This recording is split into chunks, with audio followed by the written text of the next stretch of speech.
Hello and welcome to Rule Reading with Natalie, the show made possible because David can't read rules. Today we'll be talking about Takenoko.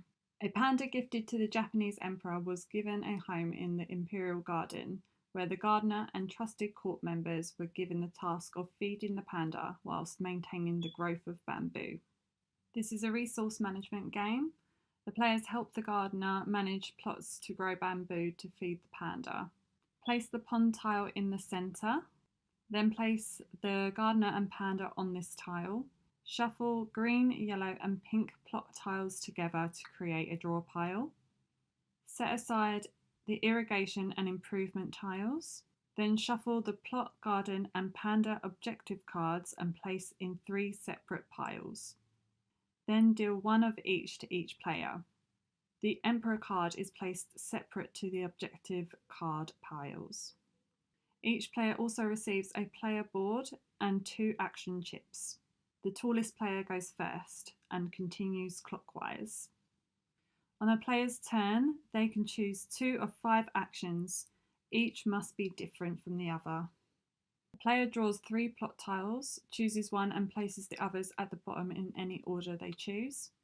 When a plot tile is placed, the tile must be connected to the pond tile or adjacent to 2 plots already in play.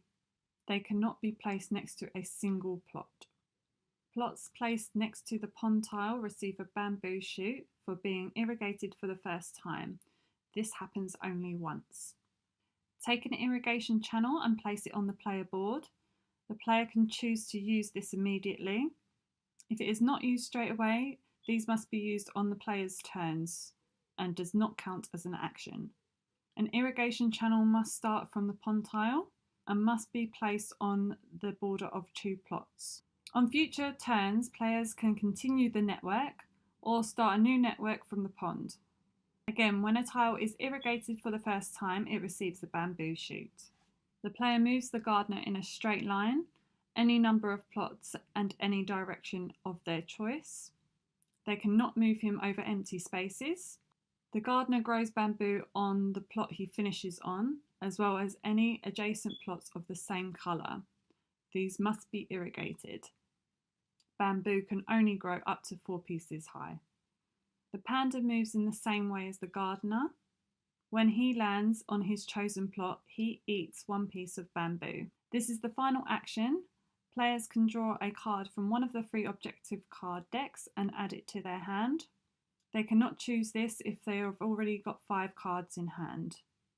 To complete plot cards, the pattern on the card must be achieved in the garden and each tile to be irrigated. Gardener cards, bamboo shoots shown on the card must be reflected in the garden along with any improvements, and this will be explained later. Panda cards, the panda must eat the required bamboo to complete the objective. After the first round is complete, the weather dice then comes into play. Each player rolls this dice at the beginning of each of their turns. The dice will show one of the 6 following symbols and can apply the effects to their turn. The sun symbol means they can add an action to their turn. This must be different from the other actions. The rain symbol means to place a bamboo piece on any irrigated plot of the player's choice. The wind symbol means you can take the same action twice. The storm symbol means the player can move the panda to any plot, and where the panda lands, he may eat a piece of bamboo. The cloud symbol means the player can choose an improvement chip. This can be played straight away or reserved on the player board for a later turn. When an improvement chip is placed, it must be on a plot that does not already have an improvement symbol. There are 3 types of improvements. The enclosure stops the panda from eating on this plot. Fertilizer increases the growth rate of the bamboo from 1 to 2 pieces. And the watershed provides all the water to the plot and doesn't need to be irrigated. Some plots already have these symbols indicated on them. A second improvement cannot be placed here. The gardener objectives may require the player to utilise these symbols, and the question mark allows the players to choose any weather condition. Once a player has completed a number of objectives depending on the number of players, the last round is triggered. This player takes the Emperor card worth 2 points. They may also complete other objectives during their turn. Each other player gets 1 more turn. Once this is done, players add up points from their completed objective cards. The highest score wins. If there is a tie, most points from the panda cards wins. If you would like to see our team gameplay, then please tune in to Throwdown Thursdays. My name is Natalie and I have been your host, and I'll see you next time.